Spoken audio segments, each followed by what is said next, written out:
So some people are curious, and maybe you are, maybe you aren't. But so when Jesus died on the cross, people are like, well, where did he go for the 3 days that he was dead and before he rose from the dead? Because there's an obscure passage in the New Testament, and I believe it's in Peter, where it mentions that that Jesus went down and preached to the spirits of the past, in ancient times, but it doesn't really give like any other details exactly what Jesus said or what was going on. And so people are like, well, okay, so Jesus went to hell for 3 days.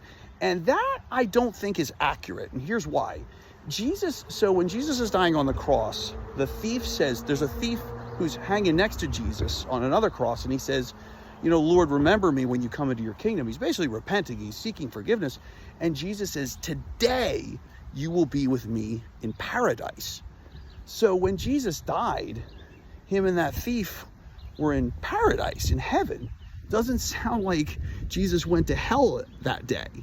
So I think Jesus went into paradise with his Father because, first of all, he hadn't sinned, so wasn't worthy of hell. And I think that he, as Peter kind of talks about, he went down and he preached in hell, I guess, to certain peoples of the past what Jesus said. Bible doesn't really tell us, and we're not really meant to know. I know we could say like, well, why is that passage even in there? There is some verses in the Bible we just don't really understand or know, and that's okay.